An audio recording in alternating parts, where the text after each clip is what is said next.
नमस्कार दोस्तों। आज मैं अपने जीवन का एक विशेष अनुभव आपके बीच में आपके साथ साझा करने जा रहा हूँ।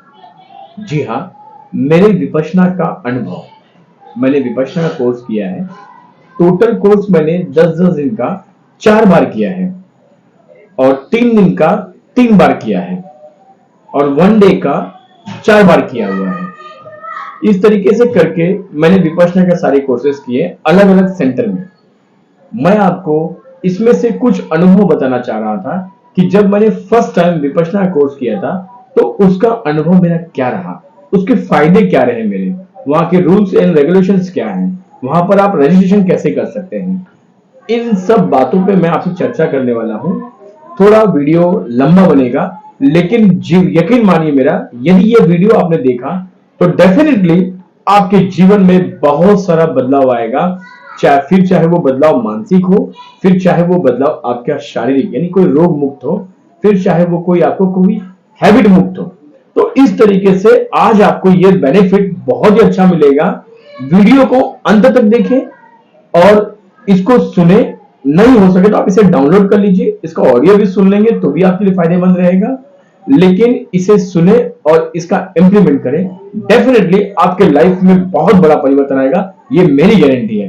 क्योंकि जो बेनिफिट मुझे मिला है वही बेनिफिट मैं चाहता हूं कि सभी को मिले। एक बात और, ये वीडियो बनाने के लिए मुझे किसी ने प्रेरित नहीं किया, ये मेरी अंदर की इच्छा थी कि जिस तरीके से एक मुझे बेनिफिट मिला है मैं चाहता हूं कि उसी तरीके से सभी को ये बेनिफिट मिले और इसी उद्देश्य हेतु ये वीडियो मैं बना रहा हूं। तो यदि ये वीडियो आप मिस करते हैं तो आप अपना नुकसान करेंगे, यदि पूरा सुनते हैं तो डेफिनेटली आपको 100% फायदा होगा। अच्छा, शुरुआत करते हैं। पहले दिन मैं गया था विपश्यना में। पहला जो कोर्स है वो मैंने किया था चंद्रपुर जो कि नागपुर के स्थित आगे है, वहां से मैंने कोर्स किया था, जो कि भाईंदर से यानी जहां मैं रहता हूं भाईंदर में, यहां से 950 किलोमीटर दूरी के रेंज में है वो। नक्सलवादी एरिया है, जंगली एरिया है पूरा, बट मुझे उसकी जानकारी नहीं थी। मैं कुछ डिप्रेशन में चले गया था। डिप्रेशन इन द सेंस, कुछ लोगों से मैंने पैसे का व्यवहार किया था और मेरे दिमाग में ये था कि मैंने पैसा जिसको दिया है वो आदमी मुझे टाइम पे पैसा दे देगा, क्योंकि जवान की भी कोई वैल्यू होती है। इस भ्रांति में मैं जी रहा था और मैंने उस जवान के बेस पे लोगों को पैसे बांटे थे, लोगों को पैसे दिए थे और वो पैसे कहीं और से मैं नहीं लाया था। एक्चुअली मैं कुछ लोगों को पैसे जमा करके कुछ और लोगों को पैसे देता था, जिसे हम लोग आज के रूटीन भाषा में बीसी कहते हैं। तो ऐसे पैसे देकर मेरे लगभग लगभग टोटल 12 मेंबर थे। उसमें से 2 लोग ऐसे निकल गए जो मुझे हर महीना परेशान करते थे, हर महीना तकलीफ देते थे, क्योंकि वो पैसे तो टाइम पे ले लिए उन्होंने, एकदम टाइम पे ले लिए, लेकिन देने की जब बारी आई तो कल देता हूँ, परसों देता हूँ, नरसों देता हूँ, 1 घंटे के बाद देता हूँ, 2 घंटे के बाद देता हूँ, अभी मेरा पेमेंट आया नहीं, चेक आया नहीं, ऐसे करके वो बार बार मुझे परेशान करते थे और मैं परेशान हो रहा था। आप यकीन मानिए, मेरा पूरा दिन उन्हें केवल कोसने में जाता था, उन्हें गालियां देने में जाती थी। अंदर ही अंदर कूदता रहता था उनके प्रति, क्रोध जमा करता था उनके प्रति और क्रोधित हो जाता था हमेशा हमेशा। मुझे ना परिवार का ख्याल था, ना अपने धंधे व्यापार का ख्याल था। क्यों? क्योंकि जिसको मुझे पैसे देने हैं वो आदमी मुझे टाइम टू टाइम पैसे दे रहा था। अब ये पैसे देते नहीं है तो उसका परिणाम स्वरूप मैं उनके पीछे कंटिन्यूस लगा रहता था। तो अब यहां से ये पैसे दे नहीं रहे हैं और यहां से पैसे मांग रहा है। उस बीच में मैं बहुत ज्यादा फंस गया था, मैं बहुत ज्यादा डिप्रेशन में आ गया था। परिवार, व्यापार सब भूल गया, मैं समाज सब भूल गया, खाली इन्हीं चीजों में उलझ के रह गया था मैं। अल्टीमेटली मुझे कई बीमारियों ने घेर लिया, खासकर माइग्रेन ने। और मुझ पे और भी, यानी कोई भी मैं काम करूं तो मुझे काम करना है 1 घंटे का, लेकिन थकान महसूस होती थी मुझे 8 घंटे की। इससे मैं काफी परेशान हो गया और काफी ज्यादा बीमार भी रहने लगा मैं। हेल्थ मेरी खराब होती गई धीरे धीरे। और जिन लोगों ने पैसे लिए थे उन्होंने तो दिया नहीं पैसा, आज तक नहीं दिया। लेकिन जब उस समय पैसे वो नहीं दे रहे थे तो उस समय मैं बहुत ज्यादा अपने आप को प्रताड़ित कर रहा था उस पैसों के लिए। ये करते करते काफी टाइम निकला। अचानक मेरे हाथ में एक वीडियो लगा भगवान बुद्ध की, उस वीडियो के टोटल 55 एपिसोड है। मैंने वो 55 एपिसोड देखे और एक एपिसोड जब मुझे समझ में नहीं आता था तो उस एक एपिसोड को मैं 5 बार देखता था। ऐसे कर करके मैंने वो 55 एपिसोड को 5 बार देखा, तो मुझे कुछ समझ में आया उसके अंदर। लेकिन जब भी मैं इसको देखता था तो न जाने मुझे क्यों वो अपनी तरफ बड़ा आकर्षित करता था, क्योंकि उसमें भगवान बुद्ध की पूरी जीवनी बताई गई है। तो उसमें मैंने देखा कि भगवान बुद्ध के चेहरे पे किस प्रकार की शांति है। वो तो राजा के पुत्र है, उसके बावजूद भी उन्होंने संन्यास ले लिया था। उन्होंने कभी उनके ऊपर लोभ, क्रोध, मोह, माया इनका कोई असर दिखा ही नहीं। उनके वीडियो में मैंने देखा कि किस तरीके से वो लोगों को अच्छे जीवन जीने का उपदेश देते थे, मार्ग दिखाते थे। उससे मैं बड़ा प्रेरित हुआ, बहुत अच्छा लगा मुझे वो। और जब भी मैं उसको वीडियो को देखता था, आज भी वो वीडियो आपको यूट्यूब पे मिल सकती है, आप सर्च करेंगे उसको। जी टीवी पे लॉन्च किया गया था और हिमांशु सोनी ने उसको बुद्धा लाइफ स्टोरी अगर आप डालेंगे तो आपको यूट्यूब पे मिल जाएगा। चाहिए तो मैं डिस्क्रिप्शन में उसका लिंक दे दूंगा, आपको मिल जाएगा, आप वो देख सकते हैं। उसमें भगवान बुद्ध को जो सिद्धि प्राप्त हुई थी उसके बाद की टोटल लाइफ स्टोरी है, बायोग्राफी उनकी। और वो आप देख के आपको भी काफी ज्यादा अच्छा लगेगा। कोई चिंता अगर या टेंशन में आप रहते रहेंगे तो अगर आप वो देखते हैं तो बहुत अच्छा लगेगा आपको वीडियो। तो उस तरीके से उसमें वीडियो में भगवान बुद्ध ने कहा कि यदि समय मिले तो किसी भिक्षुक से संपर्क करें, लेकिन यहां पर तो कोई भिक्षुक मिलने वाला नहीं। अब मैं ढूंढ के काफी परेशान हो गया कि कोई भिक्षुक मिले, कोई भिक्षुक अच्छा मिलता भी तो कोई भिक्षुक कोई अपने काम में कुछ बिजी है या वो भी कोई कहीं कोई प्रोफेशन में है, तो उसके पास समय का अभाव रहता था। मेरे पास भी समय का अभाव रहता था, मैं जा नहीं पाता था, उनसे मिल नहीं पाता था। 2-3 भिक्षुक में नंबर यहाँ वहां से इकट्ठा भी किए थे, लेकिन अंत में मुझे ये लगा कि ये जो विपश्यना है, भगवान बुद्ध ने कहा था विपश्यना करने से आपके क्लेश मिटेंगे, तो वो मुझे दिमाग में हर्ट कर गया था कि यार विपश्यना करने से क्लेश कैसे मिट सकते। तो मैं ये करना चाहता हूँ जो भगवान बुद्ध ने बताया है, उसको मैं करना चाहता हूँ। वो आखिर उन्होंने ऐसा क्या खोजा था जिसमें उनकी पूरी जीवन चलेगी और वो पूरे जीवन भर लोगों को वही बांटते रहे। तो ऐसी क्या चीज थी उसके अंदर? आज से 2600 साल पहले भगवान बुद्ध ने वो चीजें लोगों को बांटी थी। तो मेरे मन में जिज्ञासा जागी और उस जिज्ञासा मुझे वो विपश्यना सेंटर में खींच के लेके गई। तो मैं वहां पर गया। वहां पर जाने के बाद में 10 दिन का कोर्स था, टोटल जाते हैं 12 दिन। फर्स्ट डे को वो 0 डे में काउंट करते हैं, सेकेंड डे से 1 डे स्टार्ट होता है। पहले के 3 दिन तो उन्होंने सांस का आनापान एक ध्यान योग होता है वो कराया, लगातार 12 घंटा कराते थे। दिन में हर एक घंटे में आपको ब्रेक देंगे, नहाने का, सोने का, ये सब के लिए आपको ब्रेक मिलेगा। सुबह 4 से इसकी टाइमिंग शुरू होता था और 4:30 बजे आपको धम्मा हॉल में पहुंचना होता है, जहां पर सब लोग इकट्ठे बैठ के ध्यान करते हैं। उसके बाद 4:30 से लेके 6:30 तक ध्यान चलेगा, लगातार 2 घंटे। फिर 6:30 से लेके 7 बजे तक आपको नाश्ता मिलेगा। फिर 7 से लेके 8 बजे तक आपको आराम करना है। फिर 8 से लेके 9 तक फिर ध्यान चलेगा। फिर 9 से लेके 10 फिर ध्यान चलेगा। ये 1-1 घंटे के बीच में आपको 2-2 मिनट का ब्रेक मिलेगा या 5 मिनट का ब्रेक मिलेगा, ताकि अगर आपको फ्रेश होना तो आप फ्रेश हो सकते हैं। और फिर 10 से लेके 11 बजे तक फिर ध्यान चलेगा, यानी 8 से 10 ध्यान, 11 तक ध्यान, 10 तक ध्यान। और 10 के बाद 11 से लेके 11 तक आपको 11 बजे से लेके 12 बजे तक आपको खाना खाना है, भोजन करना है। और 12 से लेके 1 तक आपको सोना है, रेस्ट करना है। फिर 1 से लेके शाम के 5 बजे तक आपको ध्यान करना है। हर एक घंटे में 2-2 मिनट का ब्रेक मिलेगा आपको। इसके बाद 5 बजे से लेके 6 बजे तक, 5:30 तक आपको नाश्ता मिलेगा। यदि आप पहली बार विपश्यना कर रहे हैं तो आपको नाश्ता मिलेगा नाश्ते में, लेकिन यदि आप रिपीट कर रहे हैं उसे तो आपको नाश्ता नहीं मिलेगा, तो आपको केवल नींबू पानी मिलेगा। अब 5:30 से लेके 6 तक आपको आराम करना, रेस्ट करना आपके कमरे में, और आपको कमरा वहां पर अलॉट किया जाएगा। और साथ ही साथ 7 से लेके रात के 6 से लेके 7:30 बजे तक फिर ध्यान करना है। और 7:30 से लेके 9 बजे रात तक गुरु जी का प्रवचन चलता है। अब गुरु जी का प्रवचन जो चलता है वो कहने के लिए प्रवचन नहीं है, वो वास्तविक में प्रवचन के माध्यम से गुरुजी उस टेक्निक को एक्सप्लेन करते हैं, जो टेक्निक को हम पूरे दिन काम करते हैं, जिसपे हम काम करते हैं, ताकि हमें कोई गलती अगर करे तो वो परिणाम हमें वैसा नहीं मिलेगा जैसा मिलना चाहिए। तो परिणाम स्वरूप आपको आपके मेहनत का अच्छा फल मिले, इसके लिए गुरुजी आके वहां पर वो प्रवचन देते हैं। उनके ऑडियो और वीडियो के माध्यम से वो प्रवचन आपको मिलेगा। ये प्रवचन पूरे भारत में नहीं, न कि शायद पूरे विश्व में एक ही जैसा चलता है। एक ही वीडियो, एक ही ऑडियो, लैंग्वेज से खाली डिफरेंस होता है, हिंदी तो हिंदी, इंग्लिश तो इंग्लिश। उस तरीके से आपको पूरे वर्ल्ड में या पूरे भारत में कहूं तो मैं, तो आपको लैंग्वेज एक ही मिलेगी। इसके बाद 9 बजे आपको आपके कमरे में जाना है, वहां पर आपको लाइट स्विच ऑफ करके सो जाना है। फिर अगेन सुबह 4 बजे आप उठेंगे। यदि आपको उठने में लेट हुआ, अलार्म क्लॉक लेके नहीं गए साथ में, तो कोई बात नहीं, वहां पर उठाने के लिए धम्म सेवक आते हैं।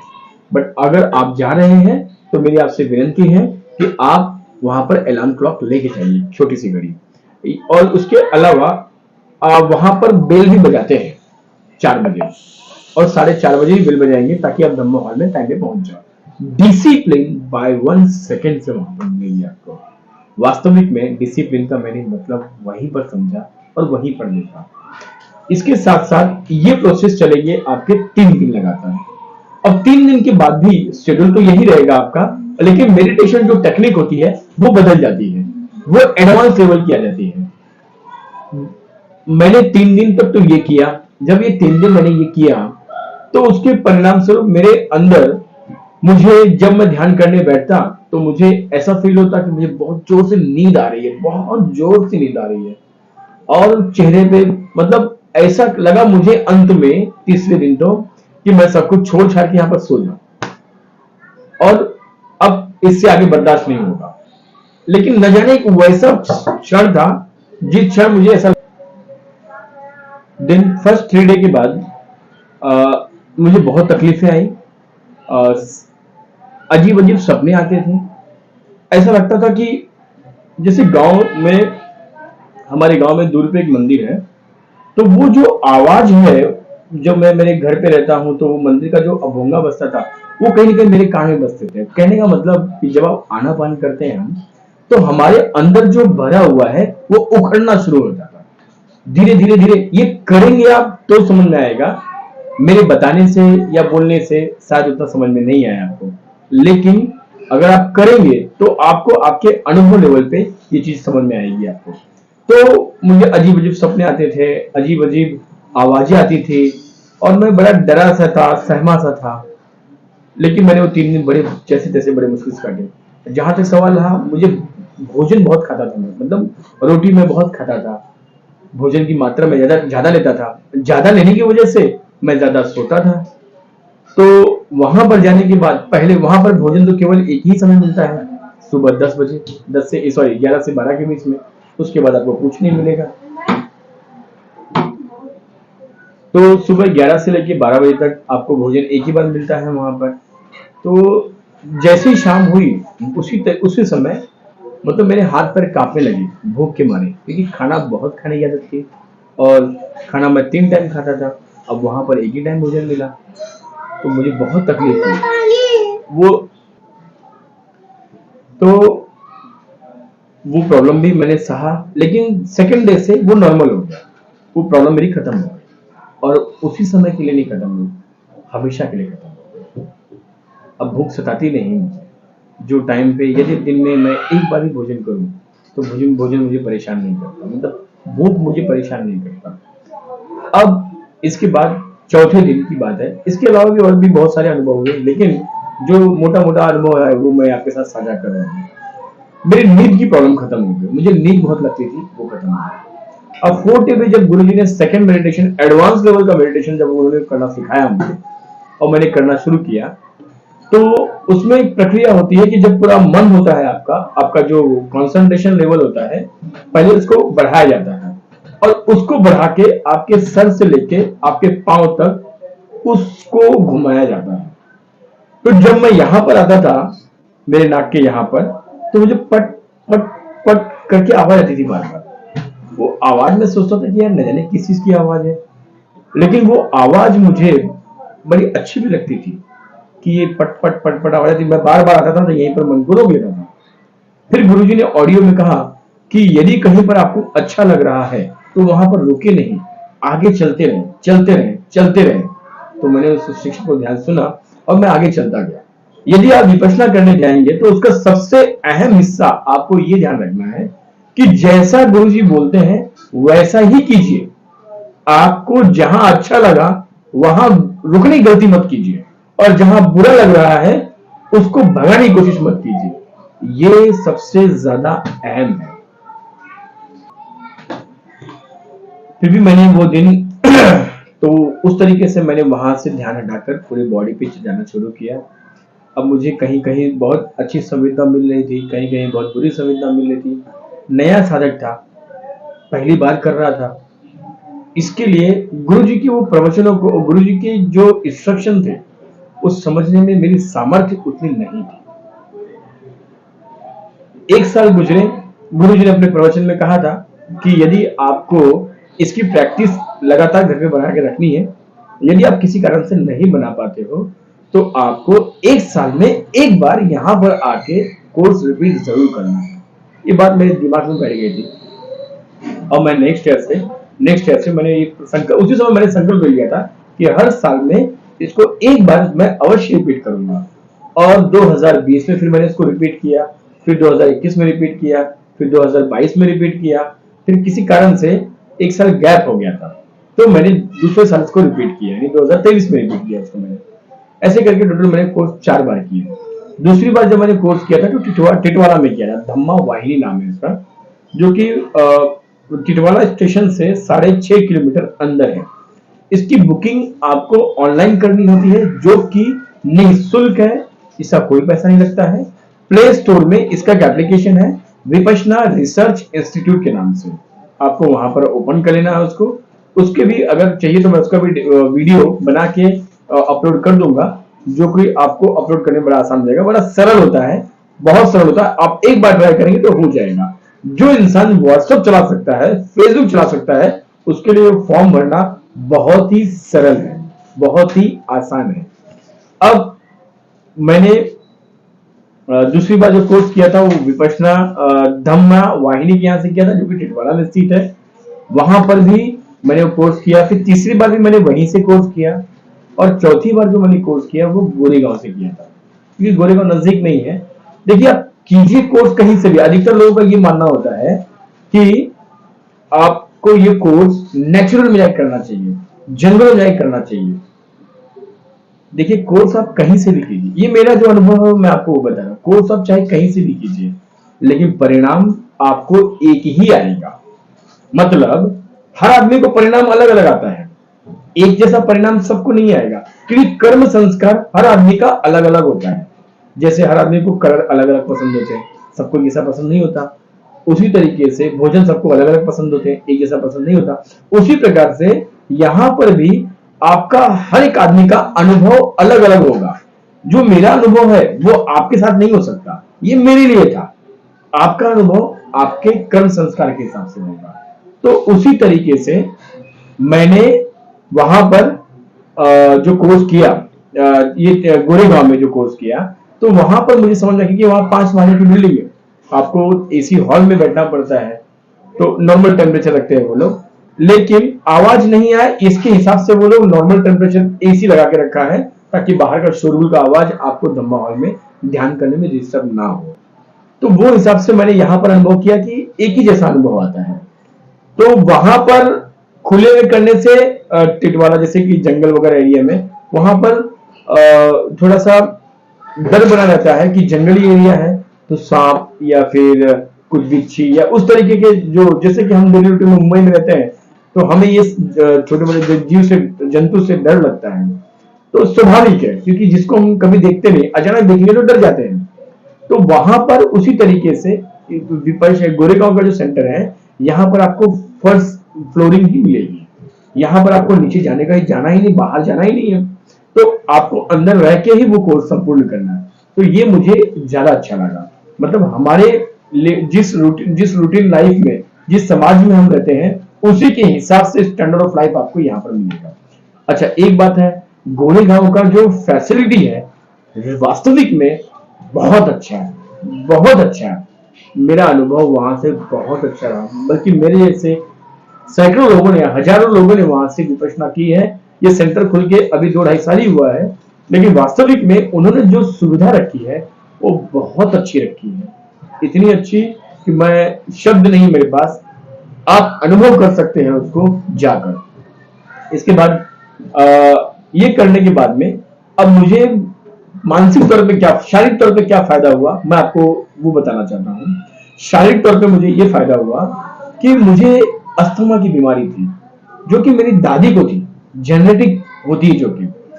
अब जेनेटिक जो बीमारी थी वो बीमारी मेरी ठीक हो गई। जो मैंने आपको पहले बताया था कि वो टू टू करके यहाँ पर आ रहा था, पट पट करके आवाज आ रही थी, वो एक्चुअली मेरा ब्लॉकेज था। मुझे डॉक्टर ने कहा था कि आपको ऑपरेशन करना पड़ेगा, तब जाके आपका ये ब्लॉकेज निकलेगा। और ब्लॉकेज निकलने, मुझे प्रॉब्लम ये था कि अस्थमा जिस आदमी को रहता है उस आदमी को 12 महीना सर्दी रहता है, तो सर्दी होने की वजह से मुझे बार बार अंदर से काफी गंदगी निकलती थी और बहुत तकलीफ होता था, माइग्रेन का प्रॉब्लम था। उस एक प्रॉब्लम की वजह से मुझे बहुत सारे प्रॉब्लम को फेस करना पड़ रहा था, जिसका सॉल्यूशन साइंस के पास भी नहीं है। मतलब अगर आपको जेनेटिक कोई इश्यू है तो आपको वो बीमारी आपके मृत्यु के बाद ही समाप्त होगी, जीते जी समाप्त नहीं होगी। साइंस का ऐसा कहना है, जो मेरा अनुभव है, जो मैंने नॉर्मल डॉक्टर्स को दिखाए थे, जो उन्होंने कहा था, मैं उस आधारित पे ये बात आपको कह रहा हूं। अब इसके बाद जब वो बीमारी, जब मैं वो पहली बार मैंने कोर्स किया तो मेरा सर्दी वाला प्रॉब्लम जो था वो सॉल्व हो गया, यानी साइनस का जो प्रॉब्लम था वो सॉल्व हो गया मेरा। उसके बाद में वो वापिस जब मैंने कोर्स रिपीट किया तो मुझे एक प्रॉब्लम और थी, जो मेरे पेट में मुझे 12 महीना इन्फेक्शन रहता था, ज्यादा खाना खाने की वजह से उसमें प्रॉब्लम होती थी, नींद ज्यादा आती थी, वो सब ऑटोमेटिक, मेरा भोजन ही कम हो गया। लेकिन मैं फिट बराबर हूं। अब मैं काम यदि 1 घंटा करूं, 8 घंटा करूं, तो थकान मुझे महसूस होती है 1 घंटे की। पहले क्या था, 1 घंटा काम करो तो थकान महसूस होती थी 8 घंटे की। लेकिन अब वो भी उल्टा हो गया, यानी भोजन भी उतना ही मुझे लेना है जितना कि मेरे शरीर को आवश्यकता है। तो भोजन कम हो गया, आलस दूर हो गया, माइग्रेन का प्रॉब्लम सॉल्व हो गया, अस्थमा खत्म हो गया। अभी बहुत से लोगों को मैं देखता हूं कि जो ये कहते हैं, क्या हुआ बेटा बता। अक्सर लोगों को मैं जब देखता हूं कि वो बेचारे किसी न किसी बीमारी से पीड़ित हैं, तो मन में ऐसा भाव आता है कि ये भी जाके विपश्यना कर ले, ठीक हो जाएगा। मैं तो ठीक हुआ, ये भी ठीक हो जाएगा। लेकिन विपश्यना करना और जाना बड़े भाग्य की बात है।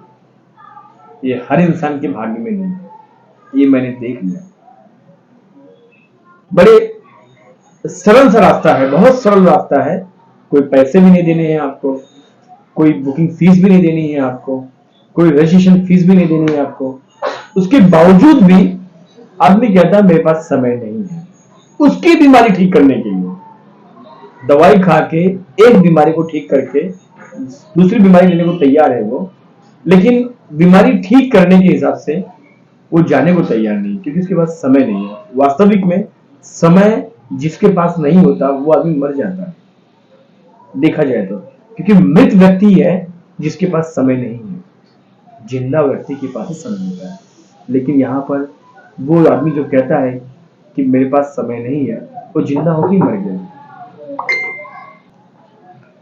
तो इस तरीके से है, विपश्यना मिलना भी बड़े भाग्य की बात है, सौभाग्य की बात है।